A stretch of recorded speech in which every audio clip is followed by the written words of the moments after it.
Hola y bienvenidos a la historia de Roma. Hasta ahora hemos cubierto la historia del 4 de los 7 reyes de Roma: Rómulo, Numa Pompilio, Tulio Hostilio y Anco Marcio. Hoy discutiremos los últimos 3, la llamada dinastía Tarquinia, el padre, Tarquinio Prisco, un rey decente aunque manipulador, su hijo adoptivo y sucesor, Servio Tulio, y finalmente, su verdadero hijo, Tarquinio el Soberbio, usurpador de su hermano adoptivo, y quien fue, a su vez, depuesto por una multitud enfurecida, marcándolo para siempre con la deshonra de ser el último rey de Roma. Lucio Tarquinio Prisco nació en Tarquinia, una de las 12 ciudades de Etruria, el hijo de Demárato, un exiliado de la ciudad griega de Corintio. Tarquinio, el nombre con el que lo recordaremos, fue un hábil hombre de negocios que se enriqueció muy rápidamente, pero debido a su origen étnicamente mixto, se limitó su ascenso dentro de la sociedad y política etrusca. Enojado por esta falta de respeto, decidió mudarse a Roma, una ciudad que ya era famosa por ofrecer a los hombres un nuevo comienzo. En Roma, Tarquinio tuvo un impacto inmediato. Donó generosamente, financió proyectos públicos, caridades y cualquier otra cosa que aumentara su renombre. No tardó en llamar la atención de Anco Marcio, el rey ya anciano. En sus últimos años, Anco entró en confianza con Tarquinio, llevando a una estrecha relación que desembocó en que el rey designara a Tarquinio como el guardián de sus hijos en caso de que él muriera. Tarquinio sabía reconocer una oportunidad cuando la tenía, y en cuanto Anco murió, envió a los 2 chicos en una excursión de cacería. En ese momento, persuadió al Senado para elegir un nuevo rey inmediatamente, y así evitar cualquier posible amenaza en la ciudad producto de ese vacío de poder. Tarquinio había hecho muchos amigos en muy poco tiempo desde su llegada a Roma, y su generosidad seguramente convenció a los indecisos de que él era la persona adecuada para este trabajo. Fue elegido por una amplia mayoría, y así fue coronado como el 5º rey de Roma. Uno de sus primeros actos, demostrando su típica astucia, fue expandir el Senado en unos 100 miembros más, llevando el total a 300.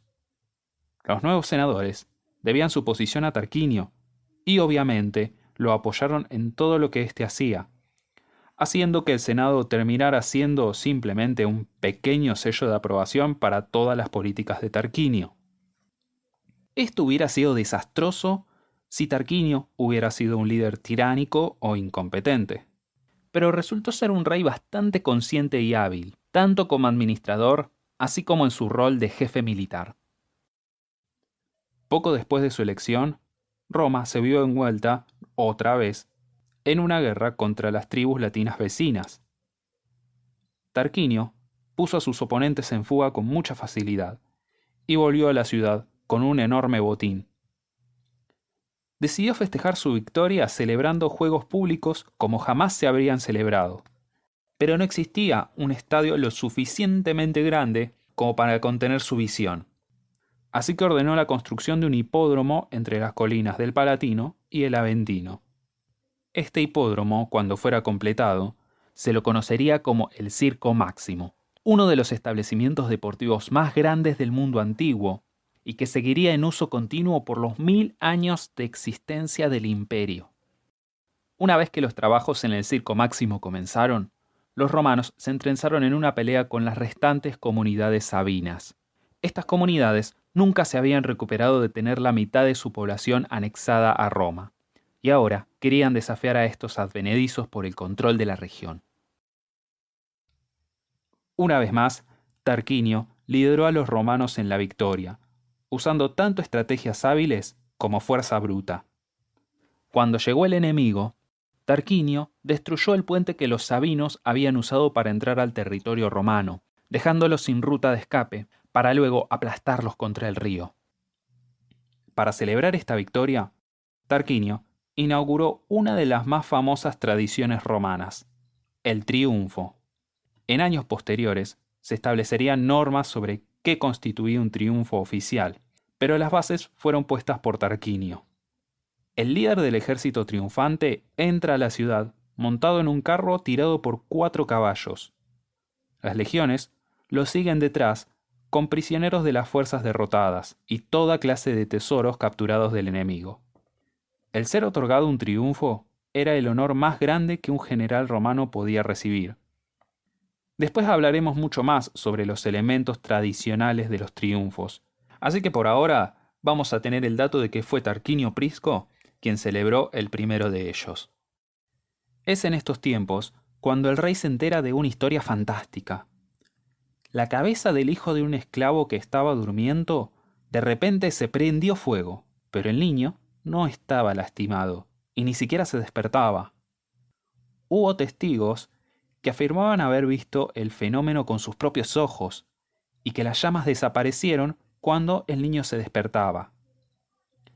La esposa de Tarquinio creía que era un presagio de la futura grandeza del niño y le imploró al rey que lo adoptaran para que así invitaban al destino y a la fortuna a sus hogares, y no esperaban que estas fuerzas irrumpieran de repente en sus vidas, una forma de congraciarse con las divinidades. Tarquinio accedió, y este chico, Servio Tulio, fue adoptado por el rey. Lo crió como un hijo propio, y el presagio pareció ser cierto, ya que el niño se transformó en un líder natural y un claro heredero al trono. Todo parecía marchar muy bien para Tarquinio, pero los problemas estaban a punto de comenzar. Los hijos de Anco no se olvidaron la forma en la que se les había negado su justa herencia, y decidieron retomar lo que consideraban propio. Teniendo en cuenta que nunca se podrían acercar al rey, los hermanos persuadieron a 2 hombres para que hicieran el trabajo sucio por ellos. Los 2 hombres llegaron al palacio y pretendieron tener una discusión muy ruidosa, reclamando que el rey resolviera la pelea.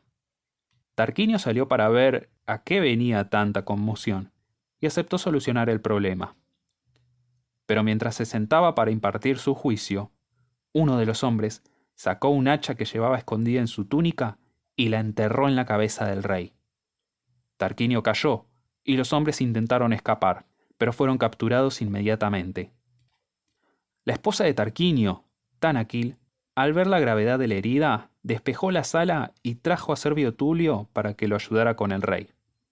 Ella le dijo que no podían hacer nada por Tarquinio, pero era de suma importancia que los perpetradores de ese crimen no asumieran el trono.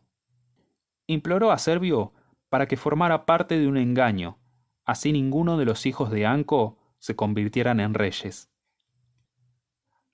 Abrió la ventana y se dirigió a la multitud que se estaba juntando en el palacio. Tanaquil les dijo que la herida de su esposo era superficial, y el rey no tardaría en recuperarse. Por lo pronto, anunció, tendrían que obedecer a Servio, quien actuaría como rey hasta que Tarquinio pudiera reasumir su cargo. Claro que para este entonces el rey ya debía estar muerto. Tarquinio reinó por 37 años y murió el 578 a.C. Por un tiempo, Servio se desempeñó como gobernante, como si estuviera guardando el puesto para Tarquinio. Había veces en donde llegaba a decir que se reservaba ciertos juicios o disputas legales porque las tenía que discutir con el rey. Los hijos de Anco, creyendo que su conspiración había fracasado y viendo que Servio asumía el trono, marcharon al exilio. Poco después de la transferencia de poder, la ciudad etrusca de Veies lanzó un ataque contra Roma, y Servio marchó a su encuentro. Luego de destruir completamente el ejército de Veies, Servio volvió a Roma como un amado salvador.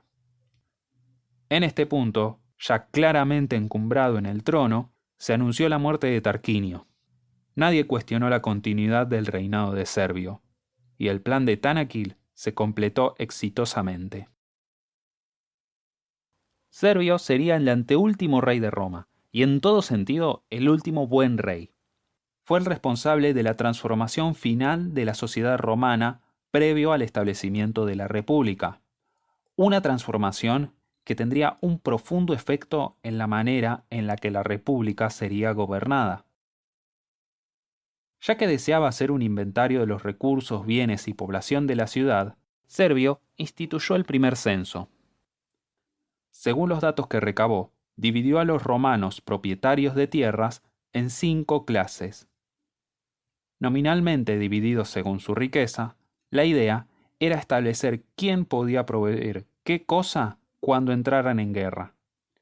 La primera clase eran los más ricos, capaces de pagarse un casco, un escudo circular, una coraza de bronce, armadura para las piernas, espada y lanza. La segunda clase se podía proveer del mismo equipamiento que la primera, excepto la coraza. La tercera clase podía tener lo mismo que la segunda, salvo la armadura para las piernas. Solo una lanza y una jabalina eran requeridas para la cuarta clase, y la quinta solamente traía piedras y hondas. En el extremo de estas clases tenemos a los más ricos de los ricos, ya conocidos como un grupo aparte, los équites, los hombres de caballería que podían costearse los caballos. En la otra punta teníamos a los más pobres de los pobres, o sea, la mayor parte de la población, que quedaban exentos del servicio militar. Los hombres, entre 15 y 40 años, formaban las legiones, que se juntaban cuando era necesario, es decir, muy a menudo. Las clases no servían una función estrictamente militar. También eran las bases para el nuevo colegio electoral. La vieja asamblea tribal creada por Rómulo, la Comitia Curiata, fue dejada de lado en favor de la Comitia Centuriata. Cada clase fue subdividida en centurias, que votaban como bloques. Las centurias aún así no eran del todo igual de grandes. La primer clase, que era la más pequeña, se dividía en 80 centurias. La segunda, tercera y cuarta clase tenían cada una 20 centurias.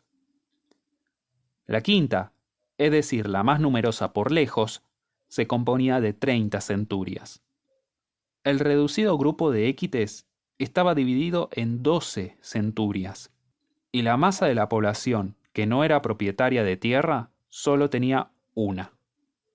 Siendo que las elecciones estaban determinadas por mayoría simple, entre los équites y la primer clase tenían los votos necesarios para decidir quién estaba a cargo y qué políticas se llevaban a cabo.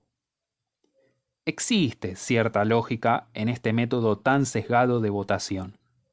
Los más ricos eran quienes se ponían al hombro las cargas financieras tanto del Estado como del ejército, y por eso sentían que el poder que tenían era algo totalmente justificado. En cambio, el grueso de la población terminaría viendo todo este sistema como una enorme injusticia, y en el futuro tomarán medidas drásticas para hacer oír sus voces. El reinado de Servio continuó tranquilamente. Incluso las comunidades latinas estaban aportando fondos para la construcción del templo de Diana en Roma, lo que significaba que iban a reconocer finalmente a Roma como la ciudad principal de la región del Lacio. Aún así, no todo iba bien. Así como los hijos de Anco habían sido el final de Tarquinio, los hijos de Tarquinio serían la perdición de Servio. Servio había creído que no existía amenaza por este lado, ya que había casado a sus hijas con los 2 hijos de Tarquinio, Lucio y Arrunte. Pero esto no era suficiente para Lucio, quien sentía que le habían robado su derecho a la sucesión, aunque su esposa se mostraba evasiva sobre esta supuesta injusticia. Su hermano Arrunte no le daba mucha importancia al asunto, pero había desposado a Tulia, una mujer que lo despreciaba por su conformismo y admiraba la ambición que Lucio tenía. Tulia incluso rechazaba a su hermana porque ésta no apoyaba el afán con el que su esposo buscaba el poder. Obviamente, la única solución para esto fue que Lucio y Tulia asesinaran a sus respectivos cónyuges para desposarse entre ellos y seguir la lucha por el trono hasta las últimas consecuencias. Los recién casados empezaron a difundir rumores en contra de Servio, señalando su origen de baja cuna y el hecho de que nunca había sido formalmente elegido. A los más ricos de Roma les decían que el censo no era más que un engaño para que sus riquezas quedaran expuestas y Servio pudiera expropiarlas y regalárselas a sus colegas que eran igual de plebeyos que él. Lucio era cada vez más audaz a medida que ganaba apoyo, hasta que finalmente decidió ejecutar su plan. Fue al palacio mientras Servio no se encontraba allí y se sentó en el trono, demandando que el Senado se reuniera todo ante él. Por una mezcla de miedo y confusión, lo hicieron. Entonces, les ordenó que se arrodillaran y lo ovacionaran como al rey Tarquinio.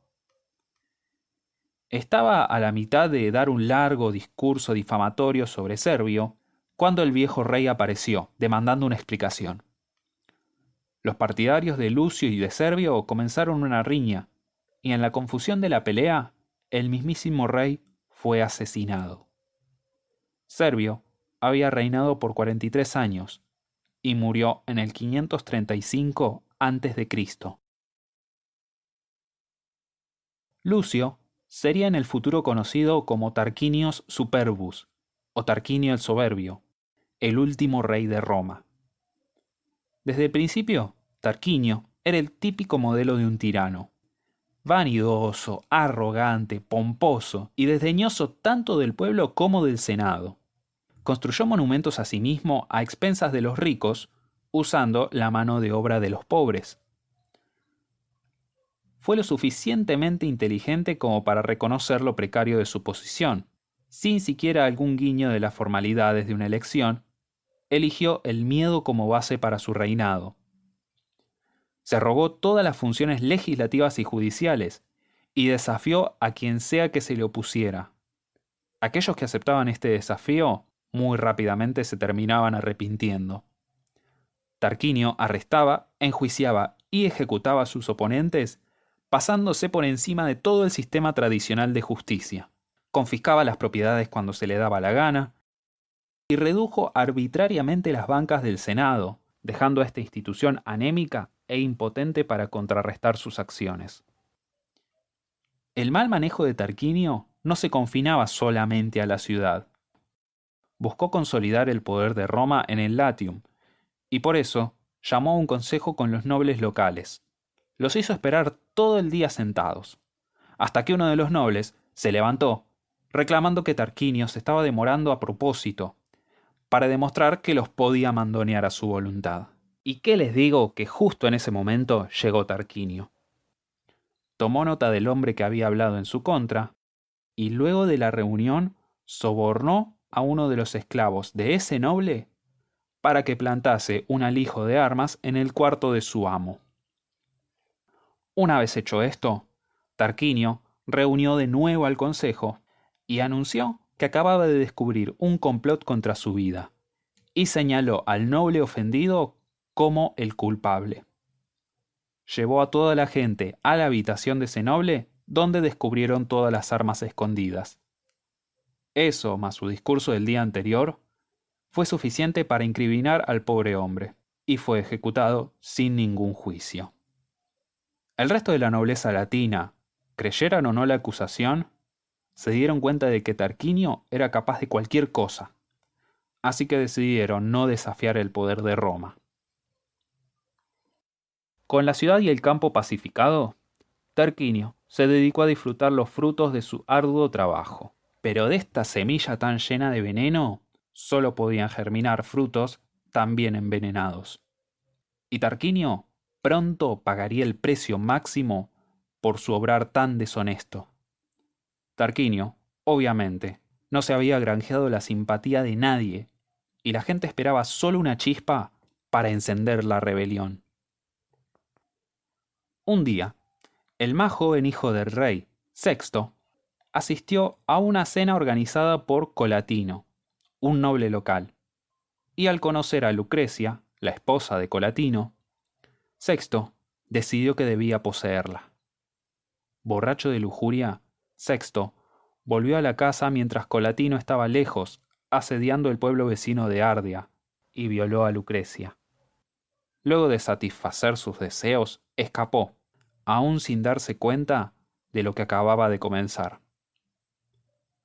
Colatino, acompañado de un tal Lucio Junio Bruto, recibió un mensaje mientras volvía a Roma, donde le pedían que volviera a su casa inmediatamente. Allí, rodeada por Colatino, Bruto y por su propio padre, Lucrecia les contó lo que había hecho Sexto, y luego, llena de vergüenza, tomó un cuchillo y se apuñaló en el corazón. Los tres hombres, llenos de pena, juraron sobre su cadáver que los tarquinios pagarían por su muerte. De vuelta en el campamento militar cerca de Ardea, Bruto alzó el ejército con sus palabras denunciando a los tarquinios como opresores y criminales. Encabezó al ejército de vuelta a Roma, donde planeó expulsar a los tarquinios de una vez y para siempre. Marchando por las calles de la ciudad, encontró a la gente trabajando como esclavos por los proyectos de Tarquinio y listos para rebelarse. A este punto, Tarquinio se enteró del motín en Ardea y cabalgó allí para tomar control de la situación, pero se encontró que el ejército ya se había marchado y que él era ahora un exiliado de la ciudad que supuestamente gobernaba. Tarquinio el Soberbio reinó por 24 años y moriría intentando, pero nunca logrando, retomar el trono. En la ciudad, el pueblo liberado declaró a los tarquinios como enemigos de Estado y por siempre desterrados de Roma. Se convocó a la comitia centuriata y decidieron que ningún rey volvería a gobernar Roma, y 2 hombres debían ser electos anualmente para liderar. Así, el poder nunca estaría concentrado en las manos de una sola persona. Colatino y Bruto fueron electos, iniciándose como los 2 primeros cónsules de la historia romana. El año era 509 a.C. y la república más famosa del mundo acababa de nacer. Toda esta historia sobre la desafortunada dinastía tarquinia arroja una sombra muy interesante sobre la historia de Roma. A través de lo que son claramente biografías apócrifas, un punteo de la historia verdadera empieza a emerger. Como he dicho antes, la cultura romana era un derivado de influencias etruscas y griegas. Así que a modo de paralelismo, acá tenemos la historia de una familia de reyes que se convirtieron en amos de Roma después de emigrar desde Etruria y que eran descendientes de un griego exiliado. Ahí, en la historia particular de los tarquinios, se encuentra la historia general de toda Roma. Este dramático y quizás ficticio recuento tiene ciertas raíces en la realidad. Los historiadores actualmente reconocen el dominio que los etruscos tenían sobre Roma hasta la fundación de la República. Es probable que reyes etruscos hayan gobernado la ciudad y que fueron rechazados por una población nativa que desconfiaba de su poder. Pero la claridad del cuento de los tarquinios omite la complejidad de una realidad que estaba llena de alianzas, matrimonios y de culturas chocando, que hacía difícil definir quién era un romano de verdad y quién era un etrusco extranjero. La historia de los reyes también ofrece una moraleja que los romanos siguieron con gran éxito y abandonaron bajo su riesgo. Hasta el desgraciado Tarquinio Superbus, ninguno de los reyes anteriores había sido el hijo de un gobernante anterior. La sucesión hereditaria casi no tenía relevancia en el ascenso de los reyes. Anco Marcio fue el único que tenía algún parentesco con uno de sus predecesores, y era el nieto de Numa, no un heredero inmediato. Es un enorme contraste con las monarquías que surgen en la Edad Media, que se fundaban enteramente en el paso del mando de padre a hijo, sin importar el mérito o la habilidad del sucesor. El historiador Gibbon famosamente marca el principio del fin del Imperio Romano en el momento en el que el emperador Marco Aurelio se deja llevar por sus sentimientos y elige a su hijo Cómodo como sucesor en el año 177 después de Cristo, en vez de buscar a un hombre más preparado y capaz. Esta elección terminó con 5 sucesiones exitosas de poder del emperador a un hombre que era elegido por sus méritos y no por su parentesco. El periodo conocido como el siglo de los 5 buenos emperadores marcó el punto más alto del poder, riqueza y estabilidad de Roma. La historia nos ha mostrado una y otra vez que la nave del Estado navega hábilmente cuando el liderazgo se basa en la capacidad, y que naufraga cuando solo se basa en el origen o en la cuna. La monarquía romana ha muerto y jamás volverá. La próxima, vamos a continuar con la historia de la República Romana y rastrearemos su larga marcha por la península itálica, a través del Mediterráneo, y a partir de ahí, derecho a las leyendas. En el próximo programa veremos los primeros días de la República, quiénes fueron sus primeros líderes y qué pasaría con todo aquel que se atreviera a intentar ser rey de Roma.